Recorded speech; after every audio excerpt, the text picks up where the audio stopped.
Hello everyone, welcome back to Code Rebel. In this video, I'm giving you a quick demo of my COVID-19 data analysis dashboard, created using Google Looker Studio. This interactive dashboard is designed to present important COVID-19 data in a simple and easy-to-understand visual format.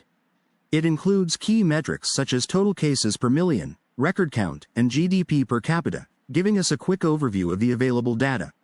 The dashboard also includes different types of visualizations and charts.